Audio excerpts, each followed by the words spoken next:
Deep within a mountainous region to the north, suddenly arose a faint SOS cry. Who's there? Where am I? This is my hand. Upon the body sprouted branches and leaves. Save me. Help me. A rabbit nearby overheard the cries, realizing it was once a drowning human, but upon opening its eyes, it found itself transformed into this willow tree. So, no more hands to wield, huh?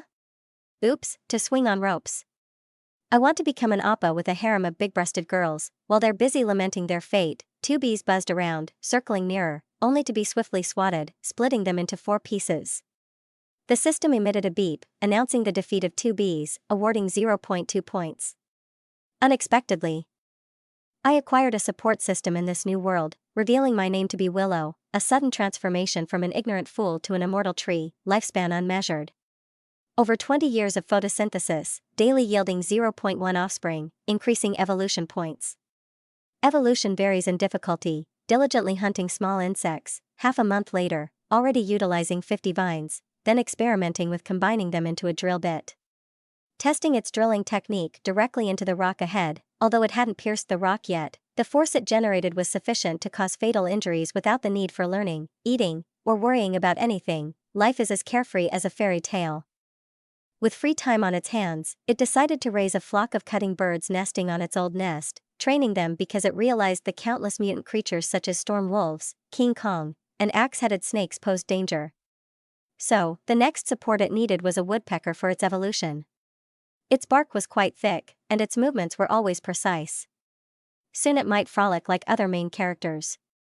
Suddenly, it spotted an injured fox. Realizing it wouldn't gain many points if absorbed, it listened to the system's advice, translating from the rescue vine, prioritizing its rescue first. Just a moment later, the fox's venom was neutralized. Now, the chalice stopped and suddenly saw its eyes, so lively that the tree couldn't bear to kill it. Thanks to the vine's translation, the tree mutated into a red fox, possessing eyes as captivating and fur as fiery as its own. Now, what am I, if not a Pokemon trainer, too cool for school? The system reports the red fox is at level 4, while I'm already at level 9. If I evolve diligently, I might even join Marvel's group, feeling ecstatic. A girl approaches, setting up an altar under the tree, then kneels down, clasping her hands in prayer. It turns out, the father of these 2 girls is buried beneath the willow's roots. Truly unbelievable. As I absorb nutrients, I stop thinking, it's too terrifying. Moving on, the 2 girls invite each other to bathe. Hee. Witnessing this scene is not a waste of the young tree's life. Some time later, dangerous threats begin to emerge around here. The cutting birds are in stage 3, attempting to attack an enemy approaching death's door. It's a golden eagle at stage 7, with deafening screams and talons as hard as alloy, slicing through the birds almost entirely due to its screams, leaving only the fire fox to charge forward. It too is suffocated by its claws.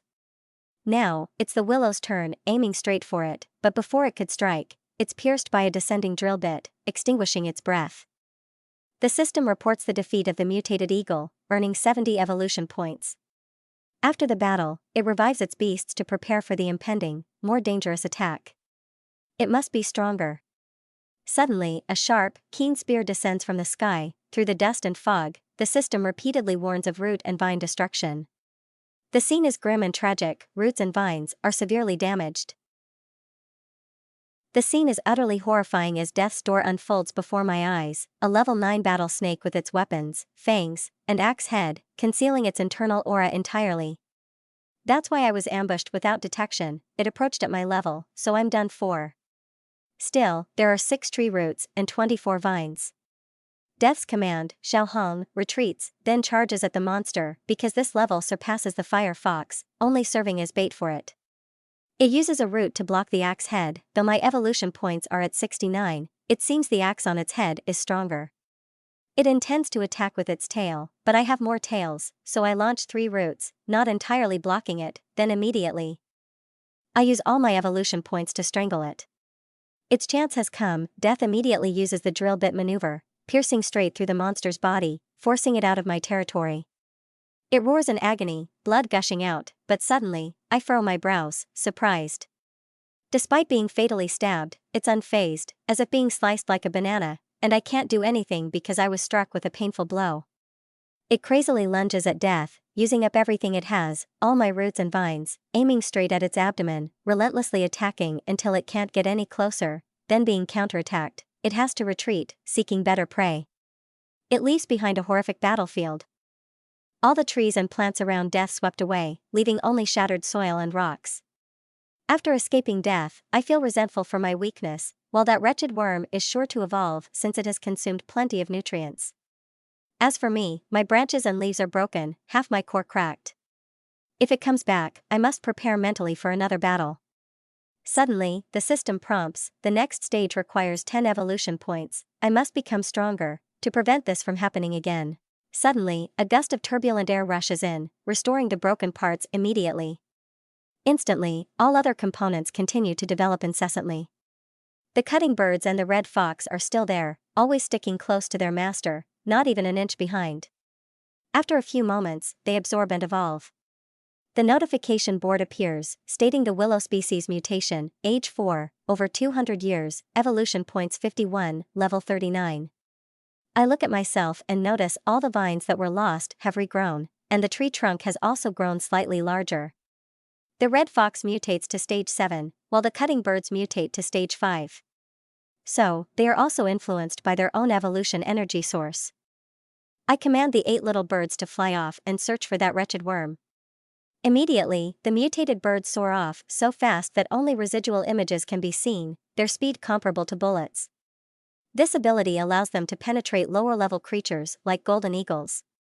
Not only do the cutting birds and the red fox look much larger, but there's also a distant cry for help. It turns out to be the 2 girls from the other day, running frantically, followed by a thick, smoky mass resembling a large creature chasing and killing. In fact, it's a group of various species of creatures, crazily chasing the 2 girls. They're running blindly because my evolution has generated an abundant energy, attracting them. Just in time, I order the red fox to charge out and deal with the herd of creatures. With just one leap, the fox takes down a pig twice the size of a human. It enters a combat state, its fur ignites like fire, and its eyes turn red. The herd remains undaunted, charging at full force. Despite being outnumbered, the fox is now very strong. A series of golden beams swiftly pierce through, puncturing them all, leaving them unable to retaliate.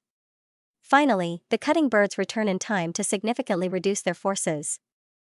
Too frightened by the overwhelming power, the remaining herd dare not approach any closer, but they're still agitated and refuse to leave. The red fox and the cutting birds retreat, and I'll make them know who owns this territory. I immediately summon all the tree roots and use all the vines defensively. Prepared to fertilize the soil, the herd becomes agitated and rushes to attack anything in sight, crazily biting and tearing prey apart.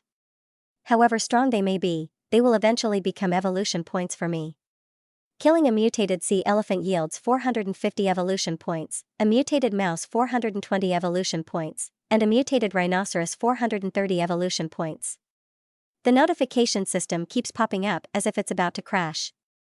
Each creature that rushes forward is impaled by the roots and vines, without fail. However, some larger, stronger species endure a few blows from the tree roots, so I decide to keep them, nurturing and controlling them tightly. In no time, they're completely transformed. The 2 girls have been rescued, but they're so terrified when they see the tree transform into a monster that they faint. I still don't know how to handle the situation because if I release them, I fear the secret will be exposed, and the military will intervene. The worst-case scenario would be them being taken to the zoo for observation. Not enough yet. There's still one option. I wait for the 2 girls to wake up and explain themselves. They've inherited their father's spirit, and the 2 girls enter using the tree roots to write on the ground. It's quite suspicious that one of them immediately asks if they remember their secret they told their father. The system displays a notification board. I'm Ha, 14 years old, I like the wanderer by my side. My sister is Tan, also 14 years old, probably twins. Now, we're done with school and work to support each other. Next, Tudu takes the vines and turns them into a pair of magic chopsticks to give to the 2 sisters, though I don't understand why I did that. Tan remembers back when our father was still alive, lying on his deathbed, urging us to take care of each other, promising he would always be with us. Now she fully believes our father has truly returned, overwhelmed with emotion, crying uncontrollably. Every day, the two sisters visit to converse with our father. Qiu Tan recounts an article she read saying there exists a substance in the atmosphere that causes the evolution of living creatures around the world. This information surprises me. I never thought the outside world would change so much. Meanwhile, Tu Lin is feeding the captured animals in the crib made of tree roots. Initially aggressive upon seeing the weaker creatures, they bark ferociously, but as soon as the red fox approaches, they calm down and behave obediently, accepting the food. Now, little Hong is truly skilled. Besides, I leave behind a vulture and a decaying monkey. Despite being aggressive, they are now docile. Suddenly, a creature wakes up, fiercely roaring. It turns out to be the leader of the bear gang. There will be a lot of work ahead. I open the status board to review the information on the mutated vines and roots, enough to upgrade their points. They have the ability to produce life essence, which can help creatures evolve and heal wounds. There's also a powerful regeneration ability after injury, including 2 hidden abilities I noticed. One creates a fog barrier, hiding the owner inside, and the other is an illusionary fog combined with vines for enemies. Activating the skill, a thick fog suddenly emanates from me, quickly spreading and covering a wide area. Large and small, the red fox and the father have disappeared, leaving Tu Tan frightened, calling me from behind. This creature seems to be more influenced by the illusion the closer it gets, however, it's too late. I command the fox and Chow to take the 2 girls back, reminding them to keep this secret, even from their grandfather. As soon as the 2 leave, I start evolving for the second time. After one night, the evolution process is complete, but in return, it begins to attract more creatures here. Now, I don't need to exert too much effort, just a sweep and all the monsters are defeated. Currently, the roots have penetrated 100 m deep and discovered an underground water source and an unknown cave. So, I send all the roots down to investigate further. Meanwhile, the flock of cutting birds returns, reporting no sign of the leader snake. It continues to search for that miserable creature. Having devoured half of my vines, it cannot escape until noon. The 2 girls come up to play, bringing me some food, but are interrupted by the leader bear, which seems to have escaped. This time, I'll restrain both its legs and arms, though it struggles and protests when fed, it becomes a bit more obedient. The 2 girls gradually befriend and domesticate them somewhere deep in the forest.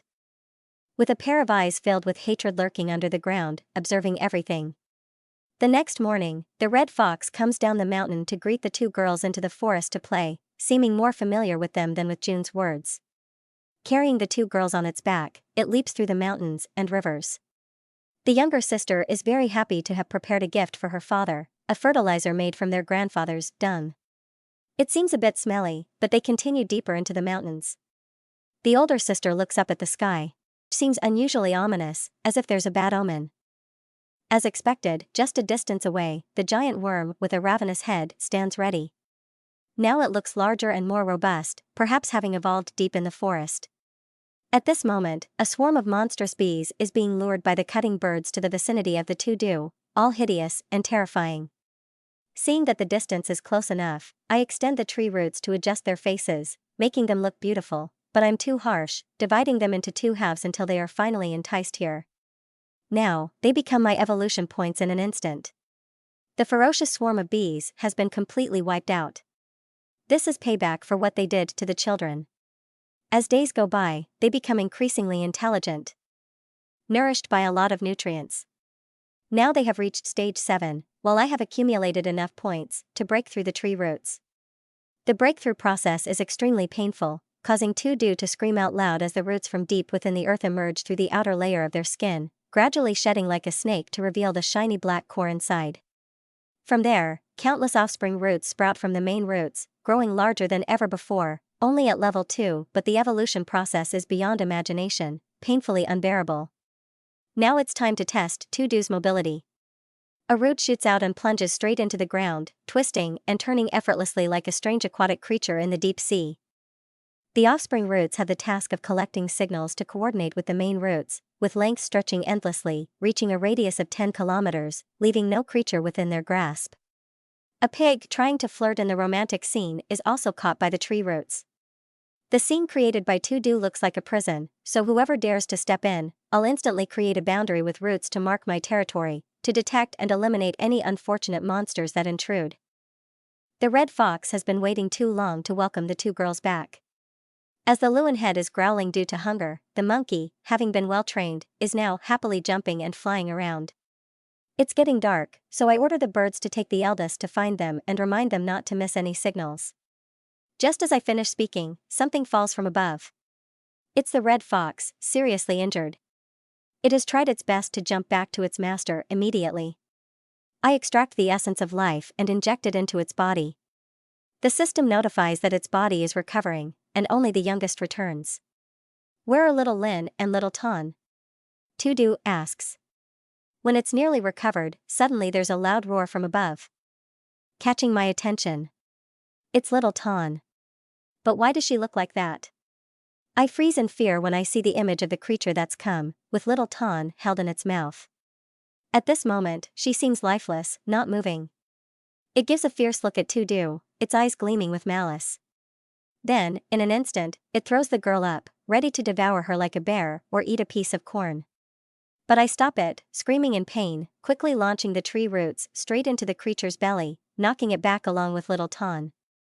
Then, using another tree root, I catch the girl and bring her back to my area. The battle snake has absorbed the vines of the Tudu, becoming stronger than ever. But still, it's pierced with a hole. It can't ignore such a valuable nutrient. This time, it's determined to take it all. This is the opportunity it must seize at all costs, swiftly approaching Tudu, looking at the girl lying motionless with severe injuries all over her body. The pain is indescribable. The essence of life. I shout out immediately as countless vines shoot out to reach little Ton, then releasing the essence all over her body. The system keeps notifying that the essence of life has been added, but there's no sign of life. Have they used up the 10 points? Do you want to continue? I approach closer, hoping the girl will wake up soon, while the animals are also worried and fearful, making loud noises, hoping for her recovery. The system keeps repeating that the essence of life has been added, but there's no sign of life until another notification comes up: no remaining evolution points. At this moment, in the village, little Lin is being cared for by a doctor. Perhaps the red fox has brought her back. But when asked by Grandpa, the doctor shakes his head. Our medical skills are too limited. I intended to remove the poison from her stomach and arm, but it has spread to her heart and brain. If she survives this ordeal, she'll become a plant person. Everything has been observed and reported by the birds to the elder. Little Lin's condition is very bad. After the worry comes overflowing emotions, anger. The younger siblings rush out and unleash all their power to show that wretched worm what a real monster is. Outside, the news is constantly reporting horrific accidents at sea, with 17 accidents and 20 ships sunk in just half a month. Then the government discovered a flock of mutated black crows in the sky, attacking all passing airplanes. Not only that, but there also exists a group of mutated sea monsters underwater, sinking every ship they encounter. These evolving monsters quickly take over more territories. In a top-secret military base, accident reports and energy levels from each location are being promptly reported. The boss urgently orders to strike any area with an energy level above 5,000 and needs to know that monsters with supernatural energy levels above 5,000 may withstand damage from conventional firearms. The terrain map appears, making him disbelief, with 8 locations marked. This is too much. Suddenly, the whole red system alerts, questioning if such high supernatural energy levels over 18,000 have ever been detected before. This could be the world's annihilation. He scrambles through the horrifying messages and returns deep into the forest. The gentle battle begins. Attacking within the serpent's mouth has been successful, but sometimes the size determines the ability to fight. Its next opponent is a black buffalo, ferociously charging, but it's as weak as a mosquito bite to it. Its horns are as hard as steel, and even the serrated claws couldn't pierce through. The snake head quickly emerges from the body, gradually creeping up the snake's body, using its sharp claws to continuously scratch. But it seems ineffective, even leaving a scratch itself. The snake then uses its tail to strike across the opponent's body, knocking it out. Even though it was in stage 3, refusing to submit without its claws, it used its teeth to bite deep into its opponent. It remembered the joyful moments of eating with the 2 girls, which it feared might not happen again, making it repeatedly sink into despair. A piece of it was torn off, but it seemed that even using its reminiscence trick excessively had no effect on this boss. Nevertheless, even though it was thrown down, it still managed to take a piece of the snake scale as a souvenir. Despite its large size, the red fox immediately called 500 wolf brothers to tear apart the prey before them. This type was famous for its fighting frenzy and tactics, so not long after, the snake battle turned into a buffet feast for them. Some biting the body, some biting the mouth, and some even biting the eyes. However, ultimately, the snake curled itself into a whirlwind, hurling everyone away. They were not the match for its overwhelming strength, but still left a mark of death. It destroyed one of its eyes. The red fox had entered stage 8. This was the 4th time it faced the snake battle, the first time as prey and the hunter injuring it almost fatally, thanks to the snake. But now it was different, it had grown much stronger. And now, all the pent-up frustration burst out like a released flame surrounding the snake. The snake battle was terrified of fire, so it rushed to try to defeat the fox in this battle, because it knew that letting it escape would be a future threat. Two powerful beasts charged at each other, crazily biting and tearing, the advantage of strength making the fox cautious of the dangerous head. The python also relentlessly struck at the fox as it approached, clever as it may be. Eventually it was caught and constricted by its large, strong body. Indeed, it was not an opponent to be underestimated, with many years of combat experience like this. Suddenly, a yellow streak shot out, followed by the cutting warriors rolling down, rushing in timely despite their enlarged bodies, their speed even faster and more agile, aiming straight for the snake's belly and then darting in like a missile from North Korea, causing a loud explosion, making it howl in pain, forcing it to release the red fox and retreat to a distant end. Its tough armor had also been dented, with a large hole gouged out luckily by the cutting birds. However, the red fox was seriously injured by the cutting birds. The eldest brother, leading the group, rushed in to bring a real threat to the snake battle with a speed difference so great that it only knew to wait for the missile strike, a highly damaging skill piercing through opponents from a distance with great speed. However, it was like a double-edged sword because the rapid launch led to its whole body catching fire. While enhancing the power of the blow, it would also perish if it couldn't penetrate the opponent. But the combined strength of the 8 birds was a different matter, continuously preparing to launch bullets to embed into the opponent's body, causing the snake to just endure the battle. All obstacles in the way were broken, creating terrifying shockwaves. However, as feared, the cutting birds were no match for the evolved armor that shed like scales, but they still resolutely fought to the end. The snake, now lying stunned, finally collapsed after so many sacrifices, bloodshed, but miraculously, the python could still rise up strong and mysterious. Despite its body being full of wounds and anger, it truly resolved to destroy the fox once and for all. With all its might, it chased after and lunged ahead with its sharp spearhead aimed straight at the opponent. But surprisingly, a dark figure timely intervened, saving the red fox's life by catching the spearhead and gently tossing it away. Finally catching its breath, a near-ominous power radiated, suffusing the air, making the snake fearfully realize its insignificance before the creature before it. Now, it only recognized that it had been deceived. Those creatures had used their own bodies to lure it into a trap set by the undead. Already here, it had been suffocated by the tree roots. Any resistance now was futile. They all converged, wrapping around into a giant fist of the undead. Using all its pent-up anger, the undead dealt the snake crushing blows, shattering its armor as if it were tofu. Its protective shell was no longer intact. The notification panel appeared, indicating that the snake had been defeated, rewarded with 90 points, but they no longer mattered. Little Lin and Little Ton would probably never return. That evening, the villagers panicked when they heard the banging on the door and rushed out, only to find Little Ton lying in the courtyard. It turned out that the red fox had brought her body back to her grandfather's place. After gazing at her for a long while, it finally turned back. After the battle, the undead thanked the creatures who had risked their lives to help it fight against the monster. This was what the python had risked its life for, so it rewarded them, saying that they would greatly assist them in the future. As they absorbed the essence of life, they suddenly emitted a radiant glow, each one embarking on their evolution journey. The mutated forest buffalo evolved to level 3, acquiring new sharp horns and increased strength in its front legs. The moths mutated to level 5, extending their lifespan to over 20 years. Awakening the element of wind, making them more agile and nimble. The remaining white deer, yellow monkey, and orangutan showed no change in appearance, but only increased by 1 level. Well, perhaps there was no mutation anymore. Suddenly, they didn't make any noise, but voluntarily knelt before the undead, with gratitude. Beside him, the person who gave them a new life through emotion made him cry and promised to train them to become stronger and protect them at all costs. With everything settled, he fulfilled his duty, patrolling the sky and inspecting the ground. The white deer and yellow monkey cleared the battlefield while the orangutan was responsible for guarding, but only the lazy leader, despite being threatened, just lay in the den sleeping, stubbornly refusing to do anything, even when scolded. It got angry and rose up, emitting a ball of light that radiated a dazzling golden glow. Upon closer inspection, there was a girl inside it. Suddenly, it lunged forward, scaring the undead, but a tree root flew towards it, piercing through the ball of light, seemingly ineffective. It was immune to physical impact.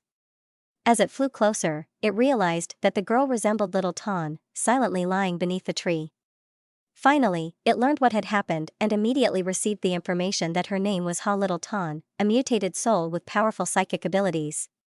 In other words, this was Little Ton's soul, absorbed and immediately evolved in the air. Upon awakening, she was bewildered, having completely forgotten her memories and not knowing who she was facing. Her name was Ha Little Ton, important to me, so I won't let her die again. Waiting for her to embrace her head in pain, my head hurts too much because there's so much noise, as if there are many people surrounding us, including her grandfather. Who are they? The undead think, memories lost, chaos now. Little Lin has become a plant person, so the souls of the two sisters can merge together. Now, with two souls in one body, it seems the spiritual fusion isn't entirely stable. I decided to see if the essence of life would help. Indeed, it made her calmer. I noticed her body had grown slightly larger. Now, she could connect with her own entity and use her psychic power to bring me home. Little Lin was still lying there, surrounded by her grandfather and others. She realized she could control her body, but even manipulating a finger drained her strength. I was surprised by the power of this soul. Could she bring Little Lin back to life in this world? Meanwhile, outside the forest, a group of unfamiliar faces appeared, with their target being the large mist-covered mountain. The captain spoke up. They were the royal troops investigating a previously warned source of immense power. Surveying the terrain, they discovered a small village. Tonight, they could rest there. Alongside the captain was a supernatural being, one of those born with abilities surpassing ordinary people. Yan Chao, a legendary supernatural being deep in the forest, still knew nothing. At this moment, Little Ton's soul began to develop rapidly, able to control objects with her mind. I cautiously asked her if she sensed anything, because the two sisters on the mountain were attacked by wild beasts and died. The villagers wouldn't hesitate to defend themselves, even with just noses against humanity. Immediately, Fat expanded the mist, increasing his control range. You all must quickly adapt to this dense fog environment. Before long, this mountain will become ours. Suddenly, he noticed intruders, a group of people. Could it be villagers returning to the forest's edge due to the small mountain pass? Unable to drive their vehicles through, the captain ordered a few to stay behind while the rest entered the village, remembering to bring along their equipment. The soldiers seemed panicked. It seemed this mystery was the military's trump card, capable of combating the monsters with heavy-duty armor-piercing weapons designed specifically for this purpose. Here, the monsters are so powerful that waiting until death to regret laziness is too late. Now, crying could be heard up ahead. The superhuman sensed it coming from the village and went ahead to investigate. Immediately, a golden aura radiated as he approached, swiftly leaping through the dense fog. He could sense everything around him, knowing they weren't villagers but individuals with special abilities. Even more surprising was that they weren't alone. He didn't know why they were here. Meanwhile, Little Ton beside him was struggling to control the other body. It was difficult when her remaining spirit continued to merge with hers. Eat this, Ton urged, injecting more life essence into her. A plan had been devised. At this moment, the superhuman approached Little Lin. Sensing the rare elemental energy around her body, a type of fire-based energy extremely rare. This energy could absorb all the surrounding energy to replenish the owner's reserves. On the other side, Little Ton has evolved to level 5, with more and more fragments of memories flooding into her from all directions. The superhuman began to use the Tay Vitality drug, which looked like a red serum with miraculous abilities. As soon as Little Ton came into contact with it, she immediately sensed a source of power infiltrating her. Little Lin finally woke up, thanking the military and villagers gathered around for witnessing this miraculous moment. However, the superhuman was extremely confused. It was impossible for someone to wake up so quickly. Typically, it would take at least half a day to harmonize with Little Tan's soul. The fusion of Little Tan's soul had already been completed. But she was still unfamiliar with this body. No problem. For now, just adapt to this body. These people will stay here for the night. This time is enough for observation, Little Lin began to speak strangely.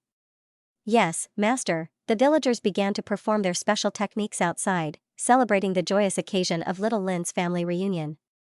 Now controlled by Tan's soul, Little Lin, also known as Princess, began to inquire why they had come here. Now the superhuman introduced himself as Yan Chaovin, discovered through satellite monitoring that there was a significant disturbance in this area. Investigating the mutated monsters, the satellite's energy monitoring technology here was unexpectedly advanced. He then ordered Little Tan to inquire about the energy satellite, learning that it only detected areas of disturbance without pinpointing specific locations, which was still good. He would try to conceal himself, but if they were unlucky enough to be discovered, they would have to take the risk. The next morning, the military greeted the villagers to head up the mountain. The captain suggested having Little Lin join the army, and with grandfather's agreement, they set off into the forest. As they advanced, the dense fog made it increasingly difficult to see each other. After 2 hours, they stumbled upon a tree with a marking, a sign made by Yan Chaovin. They realized they had been walking in circles since the beginning, always ending up back where they started. The captain suspected it was the ability of a beast warrior named Chaovin, who was indeed sharp. The thick fog, combined with constant illusions, led them astray. If they were willing to leave, it would be best. But they continued deeper into the mountain, using special navigation skills. As they approached the limit of the dead zone, the captain immediately ordered a reconnaissance. Although they didn't see any mutated beasts, the low growls made the military panic. Hastily concentrating firepower, the captain detected it was a wolf holding firearms, preparing to be vigilant in all directions.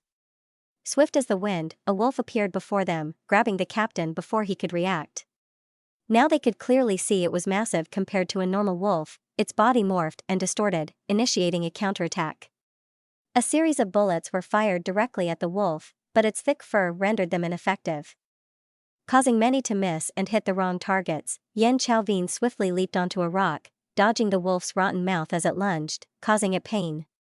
The captain managed to grab hold of it in time, inflicting a severe wound on the wolf. However, it was determined to retaliate against Yan Chaovin, using its claws to make a swift strike to his abdomen, which he couldn't avoid. The slothful bear was lazy in its work, but very aggressive in combat. It showed its fierce side immediately in battle, exhibiting a shared value in the area. With 4,000 to 6,000 combat power, it was enough to intimidate the entire armed force, with the dominant beast posing a threat to the entire city. Knowing this group was stronger than any other mutant beast encountered, the captain immediately ordered the use of armor-piercing shells to quickly eliminate the rotten beasts. A soldier fired a tremendously powerful shell directly at the sloth, catching it off guard and unable to escape. A loud explosion ensued, hitting the target, creating a bright flash and a powerful shockwave. They thought it was resolved, but then a pack of wind wolves appeared, led by the sloth leader seemingly invincible after surviving the previous shot. They had just endured armor-piercing shells, and now 3 more wolves emerged. They were in utter confusion, realizing they would likely perish here. The fog was used to deceive them, leading them to their own demise, so they couldn't blame anyone but themselves. Recognizing the intentions of the mysterious forest, Yan Chaovin immediately ordered everyone to retreat quickly, leading the army away from there after a day of fighting. Only in the dim light of morning did they escape from the forest, bodies full of wounds.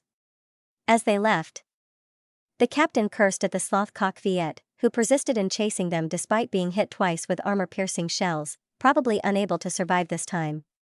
6 brothers in arms were lost, a devastating loss. Finally, the army led their people away. Despite wanting to eliminate all threats, it's difficult to hide the existence of the undead with modern technology. They must evolve even stronger so that humans are no longer their adversaries.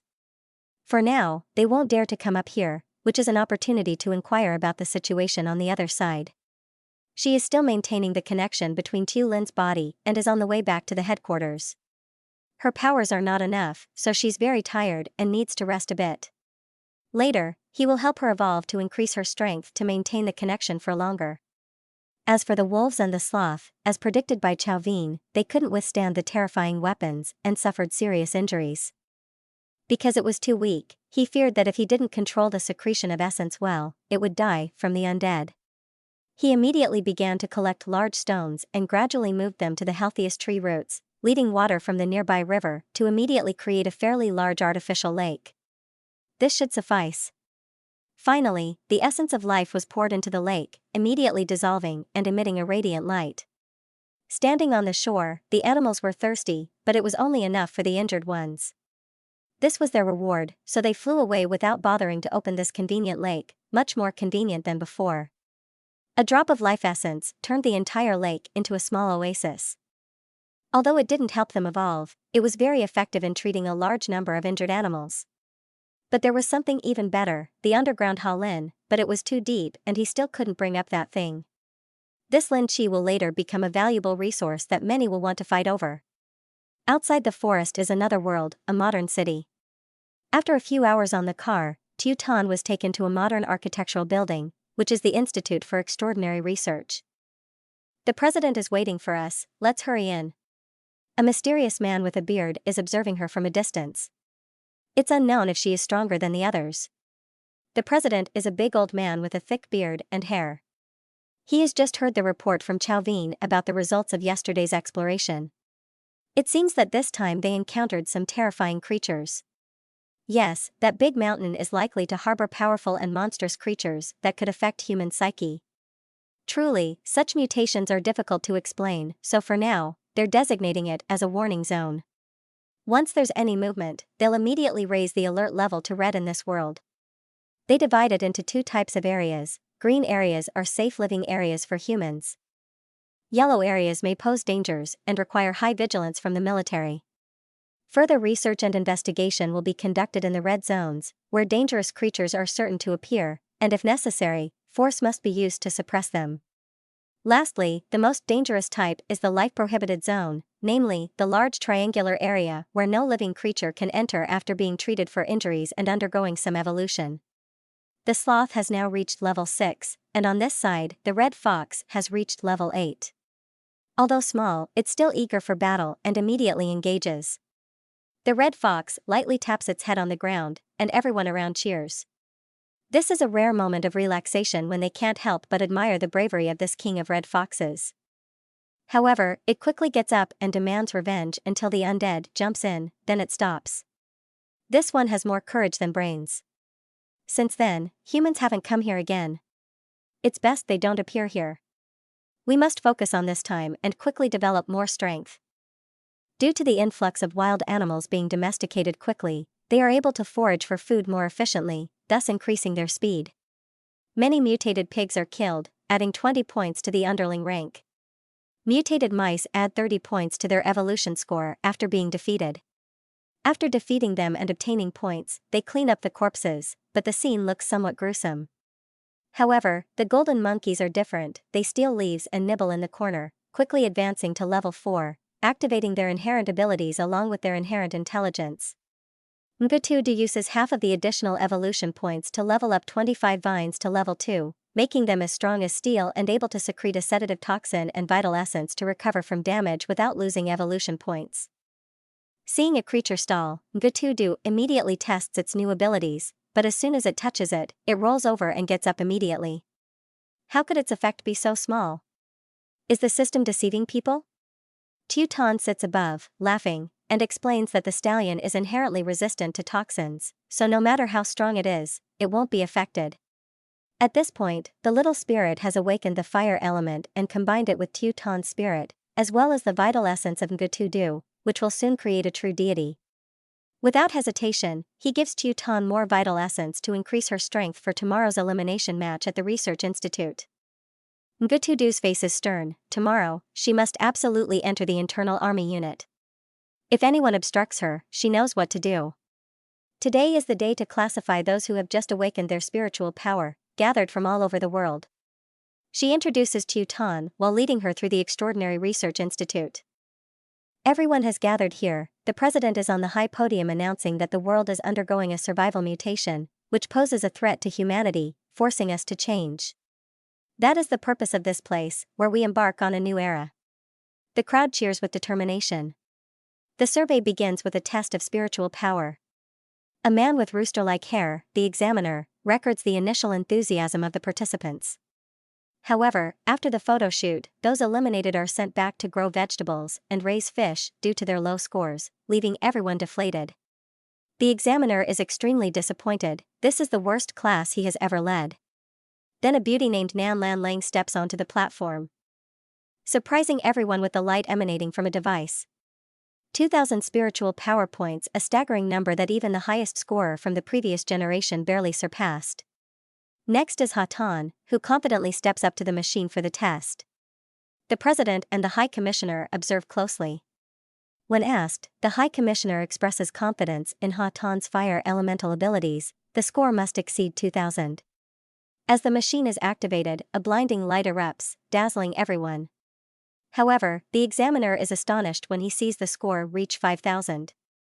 Everyone is stunned by this incredibly high number, which continues to increase until the machine breaks from overload.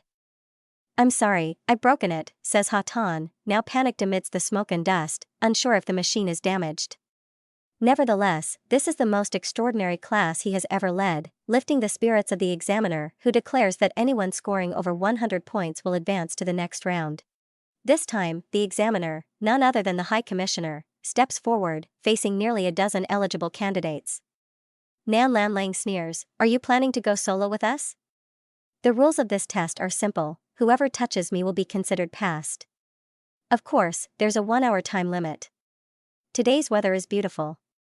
Tudu is leisurely enjoying the sunshine when suddenly he senses something different in the air.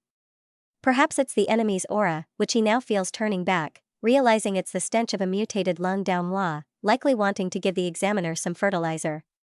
He sighs, not praising the creature, but instead cursing the owner's poor management.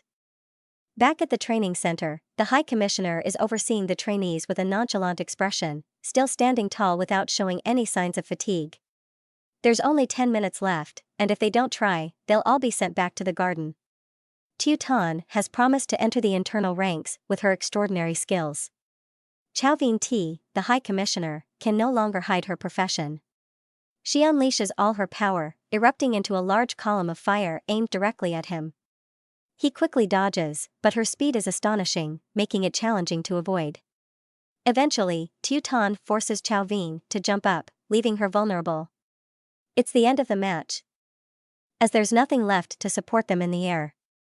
Just as Tu Tan is about to land, she receives a strong blow to the head from Nan Lan, who played dirty. Tu Tan flies into the wall, creating a loud impact. It seems she's seriously injured, leaving Chao Vien frozen in surprise. Thanks to Nan Lan, he managed to touch her shoulder in triumph. At that moment, the second round also comes to an end.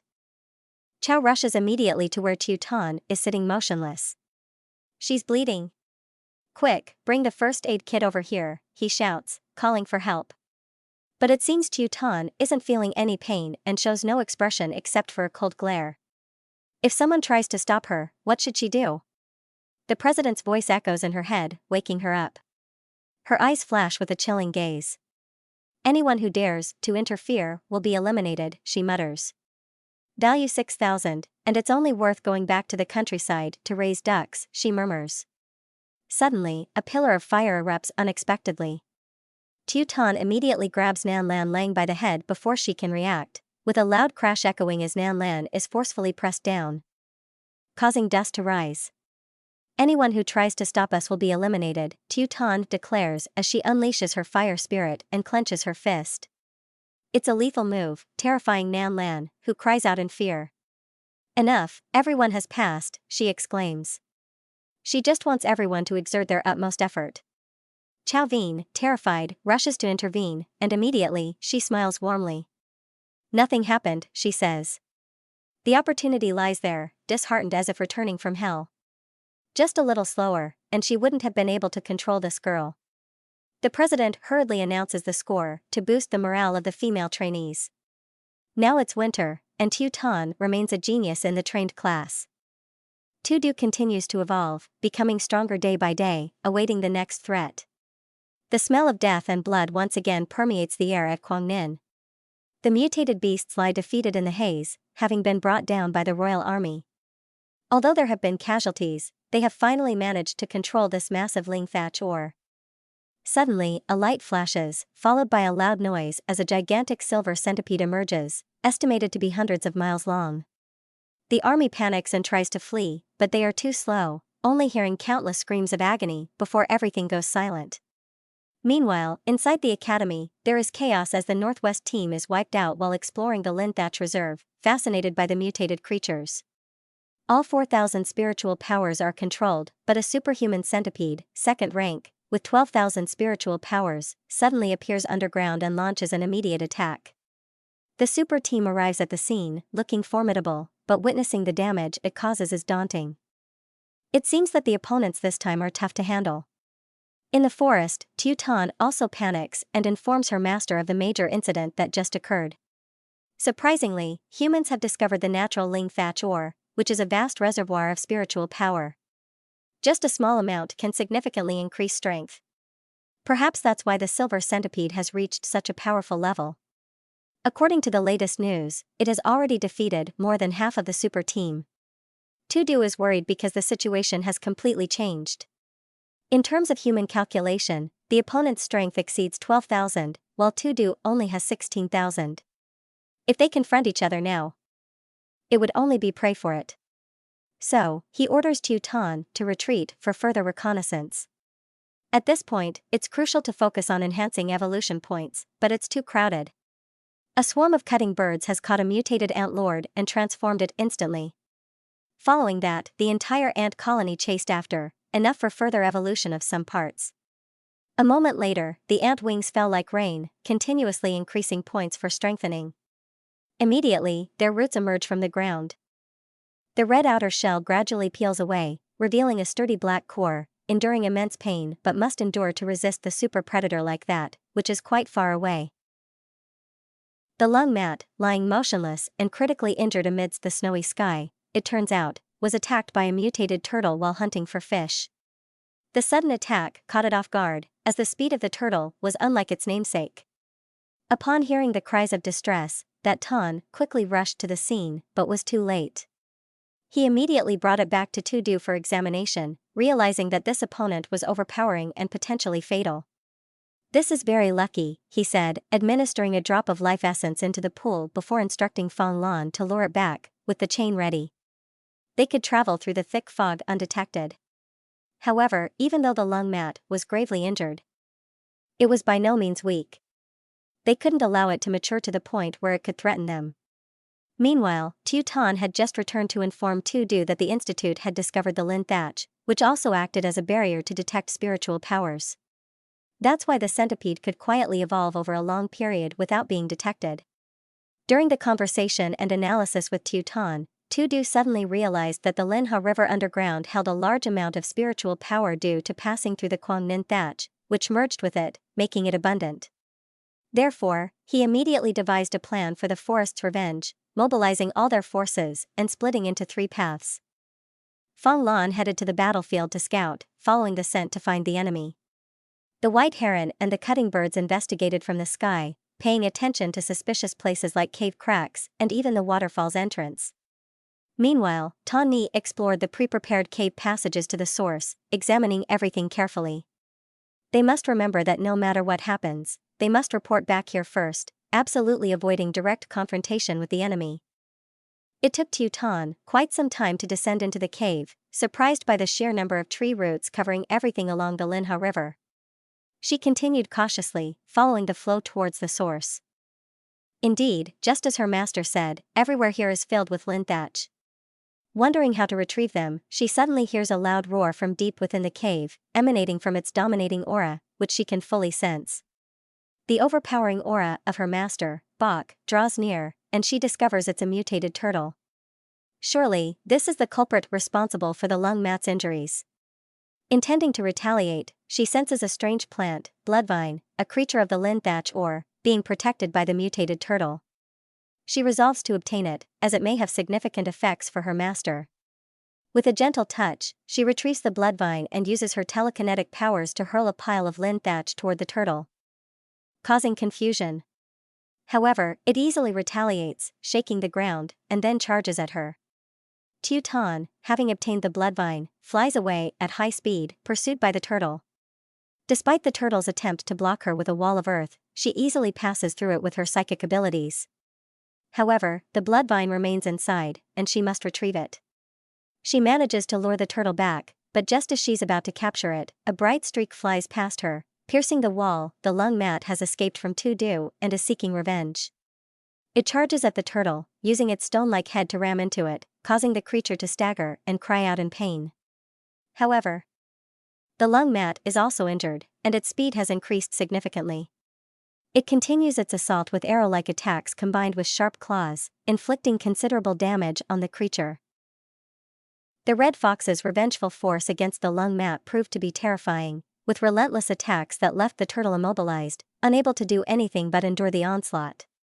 Then, the fox employed its biting technique, using its sharp teeth to clamp onto the turtle's neck, only to be easily thrown off.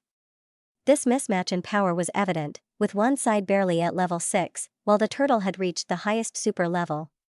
Despite being disadvantaged in terms of level and size, the fox remained undaunted by its larger foe. Its deep-seated hatred fueled the lung mat's breakthrough, enhancing its level and strength. Now, it could swiftly dart around like lightning and abruptly change direction, leaving its enemy guessing. However, the turtle's defense was not to be underestimated. Seizing an opportunity to strike at the fox, it was met with coordinated psychic powers from Teuton, causing a barrage of rocks to pelt it from all directions. Seizing the moment, the lung mat surged forward, exploiting its limited speed and sharp claws to relentlessly wound the turtle. Finally gaining the upper hand, it managed to grasp the turtle's head, setting off a burst of flames that roasted it, causing the turtle to roar in agony before collapsing. Despite its victory, a single oversight led to the fox crashing into the mountain wall, while the turtle remained unfazed, though the blow only momentarily stunned it. The fox unleashed its full force in a decisive strike, leaving the turtle battered and depleted of strength. Its consciousness lost in the midst of battle, the turtle's mind was solely focused on revenge.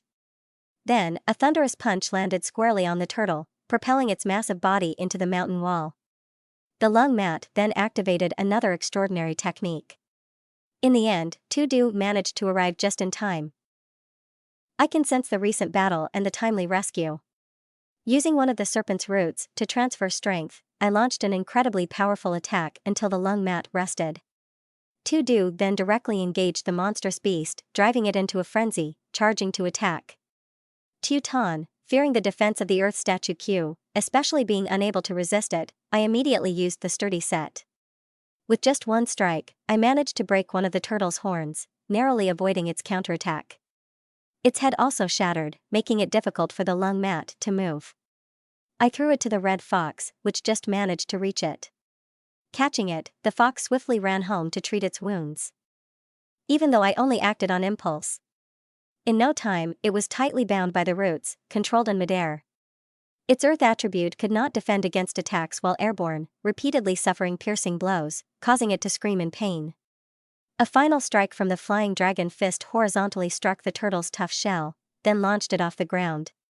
The system immediately announced the defeat of the Earth statue Q, adding 800 evolution points. But I was more concerned about gathering the lin thatch.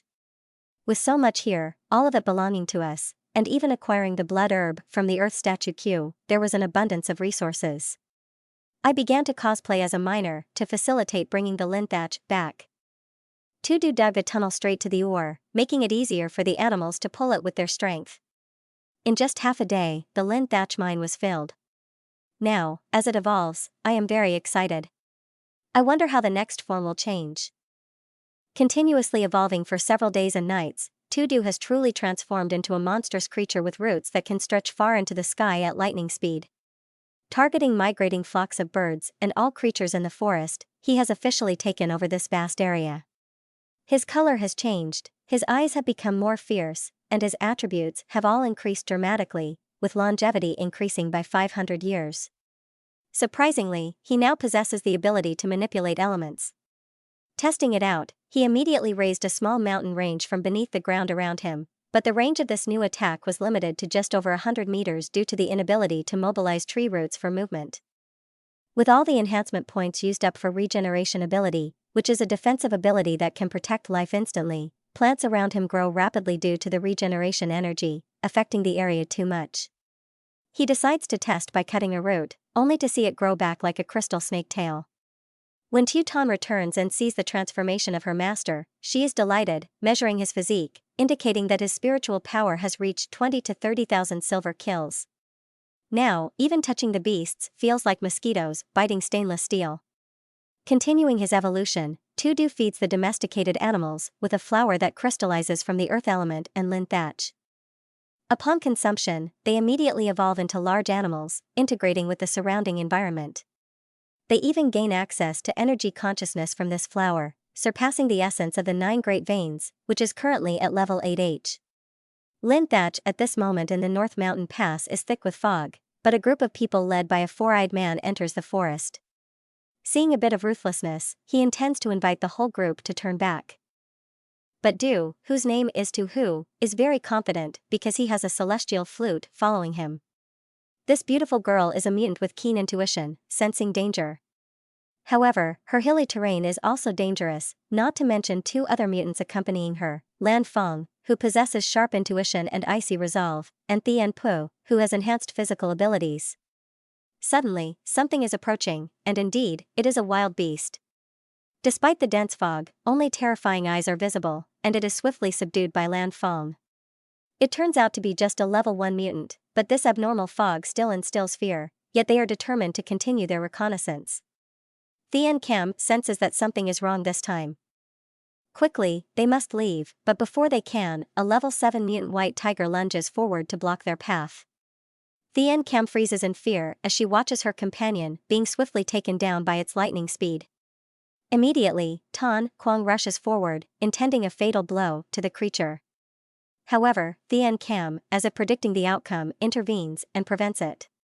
An is unable to withstand a kick from it and is knocked unconscious, flying away in fear. Frantically firing a small handgun like a child, it is helpless and gets swallowed whole, but fortunately, it is skinny enough to avoid being bitten. Lan Feng jumps up to cover Thien Cam, quickly carrying her away to report to the troops while trying to buy some time. However, they are swiftly attacked, causing Thien Cam to freeze in fear, unable to move, silently praying for a miracle. As expected, a long, black creature emerges and wraps around the white tiger like a snake strangling a mouse, while Thien Cam faints from the shock. At this moment, like a kitten, the young white tiger looks around timidly at the other senior members, though it previously displayed a fierce demeanor, thinking itself as the forest king. One of its new abilities, a vitality essence, increases intimacy with its user. And tests it with this timid cub, and suddenly, it grows rapidly, its eyes no longer menacing but rather gentle. It approaches and licks him, much to the surprise of everyone. Seeing this, An immediately orders the 3 survivors to come here. Thien Cam, just waking up, screams in fear, asking why there is such a terrifying creature here. Tudu disregards it and gives her a drop of life, flooding her mind with vivid illusions of apocalyptic scenes, making her body tremble in fear, murmuring incomprehensible words. But in an instant, she wakes up again, her eyes also changing to a bright color. Tudu is pleased to have subdued another, especially a beautiful woman, so he commands her, saying that all commands will be obeyed. The young woman hesitates for a moment, then refuses to undress, sitting down in embarrassment, cursing the scoundrel. It seems he hasn't completely controlled all those subdued. An builds houses for them here, training the animal pack, reducing the burden for the pregnant ones. Thus, the constructions for the new ecosystem are complete, with individual plans for each area. As for the trivial matters, they are all settled. So An focuses on the main task, evolution, consuming 1,000 upgrade points of the elemental attribute. As expected, the higher it goes, the more expensive it becomes, but with An's ample funds, he immediately strengthens himself. Suddenly, his enhancements emit a terrifying energy, illuminating the ground, activating the test. Suddenly, the ground around him rises, causing a slight tremor. This enhanced power is stronger than before, covering a radius of only about 100 meters. An only has 3,000 additional points to advance one more level. Now, he can manipulate all the rocks enough to flip the earth waves within 100 meters and bury everything in another city. A calm day suddenly sees a strange tsunami rising and hitting the city, catching the residents off guard. The water floods into homes, dragging terrifying sea monsters along. Humans can only watch helplessly as sea creatures emerge to devour and invade the land. Red octopuses reach a superhuman level, far beyond the Golden King Van Man's superhuman level, posing an extremely catastrophic threat to the city from the underwater palace. 5 hours later, the disaster at the pure white palace inside is chaotic, with just received news reporting a high-level leader being highly tense. Because more than half of Kim Sun City has been destroyed and the death toll has not been fully counted. The secretary reports this mutated sea monster belonging to the giant monster community, measuring hundreds of meters long and weighing nearly 7,000 tons. Regarding their spiritual index, the lowest is 17,000 and the highest is 25,000. To end it, they fired 3 nuclear missiles, but only one hit, and it returned to the sea. Currently, the outcome is uncertain, and the ocean is a great danger to humans, especially the deep sea, which will become increasingly terrifying. In the forest, there are loud noises as Lan Fong is very tense, struggling as if fighting a heavy enemy. Thien Cam continuously warns to be careful not to make mistakes. Tan Kwang is also exerting all efforts, seemingly reaching the limit. Despite thinking they were in trouble, they are cooking, teaching, and testing martial arts with animals, starting their training process. Tu Tan has timely returned to inform Tu Du about the chaos caused by the sea monsters. A total of 3 missiles were fired, 1 hit, and the remaining 2 deviated due to the monster's use of its sonic pressure to alter the missile trajectory, enabling its escape into the sea, where it found refuge in the Great Sea. We cannot bury them here. It's time to establish the kingdom within the earth. I will capture countless mutated beasts and gather them into a large pit that has been prepared. Gradually, I will subdue them with miraculous life essence, including awakening the wild boar 6-fold, awakening the thorned destiny armor, which could eventually become the 4 great guardians, along with the lung, the golden monkey. Pumping into the crocodile causes it to evolve into a Vin Q species. This species was previously seen by Tu Tan in the professor's book about the species that possess the anti-ancestor gene, the most primitive. It rushed towards the red fox, demanding a solo, indicating their desire for a battle. The crocodile opened its mouth wide and roared, emitting a powerful shockwave directly at the red fox, causing rocks, trees, and vegetation to fly towards it. However, with agility, it leaped to avoid everything, closing in on its opponent as fast as lightning. The crocodile advanced to meet the red fox head-on with a straight bite to the leg, but the red fox seemed unfazed. It immediately rolled its body downward, flipping the crocodile over and tossing it upwards, causing a significant disturbance. Clearly, its combat experience helped it gain the upper hand when facing a stronger opponent. As the crocodile lay subdued under the red fox's feet, the red fox gathered all its strength, opened its jaws wide, and released a burst of hot flames, creating a deafening explosion. However, it appears that this monster is quite resilient, as the attack seemed to have little effect. It can be said that its true strength is on par with the red fox. Currently, it has also reached level 9, its inherent talent becoming more furious the stronger it gets, possessing a keen sense of smell. Some time has passed, and we've entered the new year. Now, the wild buffalo and the red fox can communicate. Only the golden monkey and the lung refuse to sit still. Within 5 minutes, Tan Kwang is the most active, focusing on hunting and crafting new items for everyone. They still rely on the Lindam water to enhance their power. Today, it seems that someone wants to approach Tu Du for something, but the wild buffalo stops him and directs him forward, not towards the original location. Suddenly, it hears the sound of divine permission, allowing him to pass. In fact, he wants to join the battle of the Divine Master, but Tu Du disagrees and sends him away. He does not accept him because he knows the inherently greedy and malicious nature of humans. No matter how many there are, they must be closely monitored. Today, Tu Tan has new information. The silver beetle previously mentioned has been captured and is now being turned into a human experimental subject. She plans to absorb its spiritual power to break through to the highest realm. She is confident in her grip. Warning: the power of the highest realm is not to be trifled with, she herself may be swallowed whole. Hearing this, she feels a bit uneasy. In the distance, dust is swirling, indicating a conflict.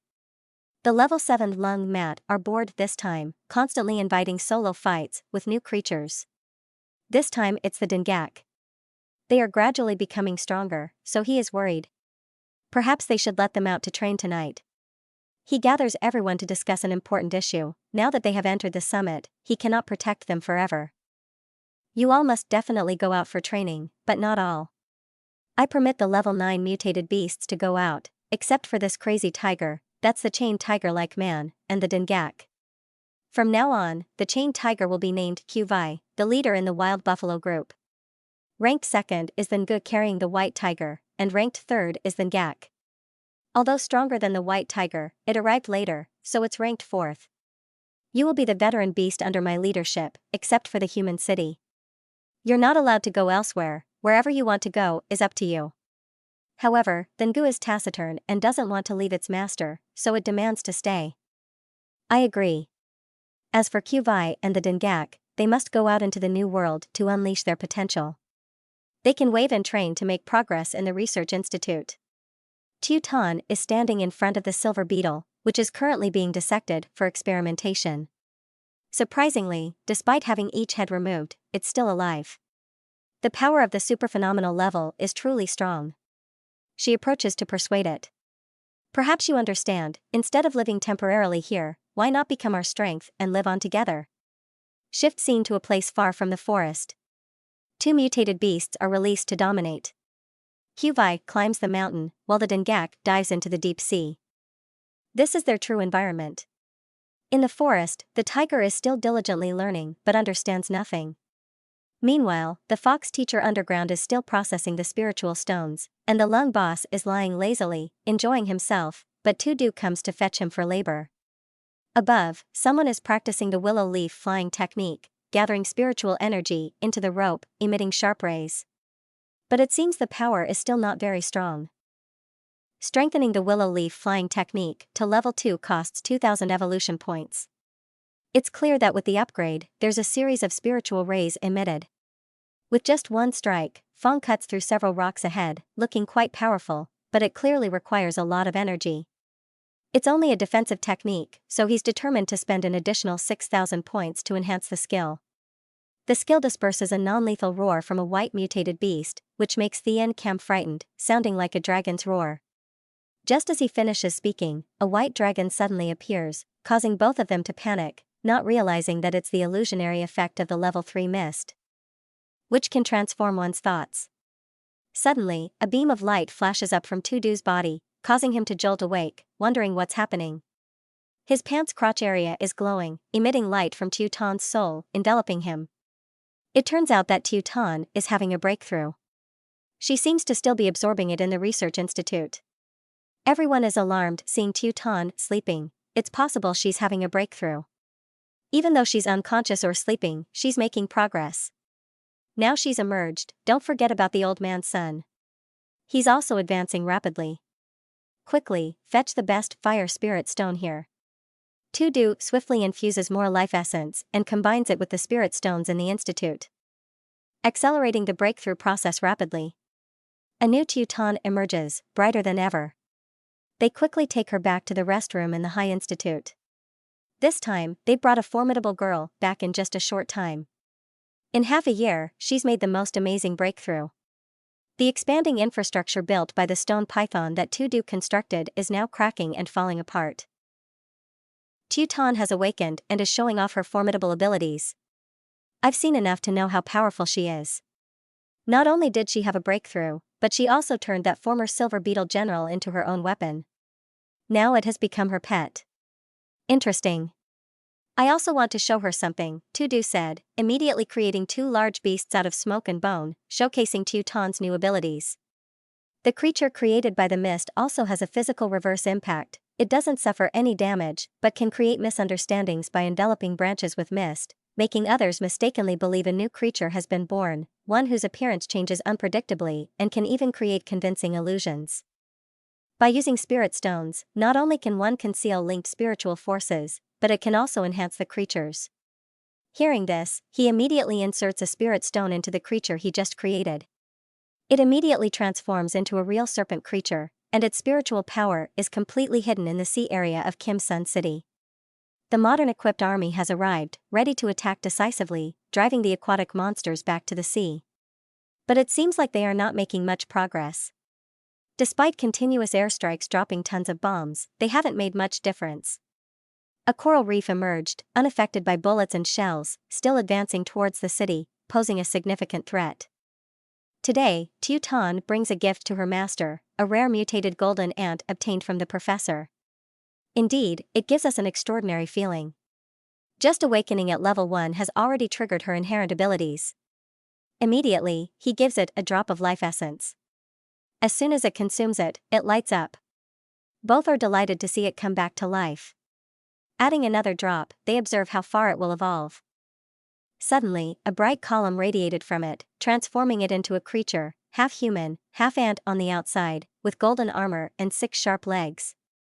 He attempted to attack it with a series of phi rope, but it was truly agile, dodging all of them effortlessly, even blocking direct blows easily, demonstrating its formidable strength and impressive speed. Its power couldn't be underestimated. Despite its small size, it managed to kneel down in front of the benefactor. "Thank you for not abandoning this humble being. I'm willing to die for you," it unexpectedly communicated, even though it was only level 5, while the level 9 lake couldn't communicate. We felt sorry for it, running and crying. Very pitiful. He agreed to let it join his army, giving it the name Tame Kwang because its whole body radiated a golden color. He silently thought that Tame Kwang had witnessed countless tragic deaths in the laboratory. He feared that it would become even more uncontrollably enraged towards humans as it grew stronger, but at least he wouldn't direct its anger towards us. Regarding Gak, it had accumulated enough creatures to advance to a higher level. Immediately, a bright column appeared from it, emitted by Gak. It shone straight up into the sky, but this place wasn't safe. The Anon organization issued a red alert, detecting a large-scale manpower wave with high spiritual power. Up to 24,000, instantly ordering the relocation of forces. The military was allowed to eliminate it immediately. Minutes later, the entire force was summoned, with a multitude of military aircraft flying straight to confirm it was an exotic crocodile creature. Immediately, it pushed a large rock straight into the monitor screen, causing panic in the command center. Screens 1 and 3 lost signal. 2. Notify the Air Force 9 sect to proceed immediately with the extermination operation, while also arranging long-range artillery to ensure it doesn't escape alive. At this moment, Tan has also grasped the internal situation and hurriedly reported to the master. The location of Ngak has been discovered, and now they are mobilizing 10 fighter jets to form a super-elite squadron to attack. I suspect there must be some hidden agenda regarding this fierce action against the species with the ancestral gene. Tan was then ordered to return for further reconnaissance, followed by calling in the bird swarm for support to bring Gak back and control the fighter jets pursuing it. They must be cautious of the snipers on this side. Gak is enduring countless rounds of bullets from all the aircraft, with many opening fire determined to exterminate this creature. The Air Force is now leading the giant crocodile into the delta. We will also land here to block it in. The High Command is puzzled as they are expending too much firepower, so they decide to drive it into the red zone for it to self-destruct. If not, earlier the Research Institute identified it with the ancestral gene. Previously, a sea-traveling ancestral gene fish caused havoc, and now, her ancestral countermeasure destroyed the entire city of Dianhai. If it escapes, it will bring even greater disaster in the battlefield. The aircraft continuously endure attacks from the crocodile, throwing countless rocks and soil, colliding with long-range artillery, causing a large amount of fog, obstructing visibility. Seizing the opportunity, it quickly flees into the forest. They quickly detect it and receive orders to use bullet belts, determined not to let it escape the battlefield. Its tail, as soon as it was hit by bullets, immediately froze solid and slowly spread up. The crocodile stopped, its muscles frozen stiff, as a massive barrage of bullets rained down upon it like a deluge, resembling a flock of birds of prey swooping in on Gak. Everyone watched anxiously as it seemed like victory was within reach for the military, enduring countless bomb attacks, causing Gak to groan in agony. Suddenly, they discovered more creatures approaching, 8 high-energy beings, 9,000 strong. They advanced at an incredible speed, their species unknown. All the aircraft were immediately alerted to the southeast direction, where the targets were approaching at a speed of up to 5 m. The pilots barely had time to react before they swiftly shot past, wreaking havoc and completely destroying all the fighter jets. The mission was lost, all communication lost, the battle plan failed. At the same time, they also detected another high-speed creature, the cutting bird. Currently, all members of the Phi Squad are at level 9, so the Air Force is no longer its match. It retreated to the northern mountain gap. Ngak is now seriously injured, blood flowing incessantly. Tang Kwang saw that it was caused by humans, but no one knew what was going on in its mind.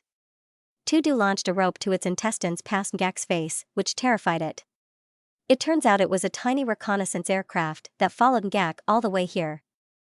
Looking back at the wounds caused by armor-piercing bullets, it advised not to expose the body to gunfire anymore. Its body was covered in blood. Ngak reported that due to the bullet belts, its body couldn't move. Without armor-piercing bullets, it couldn't do anything. Then, it spat out a gift for the divine, a snake egg, its parent species, awakened by the elemental band, so it must also possess that power.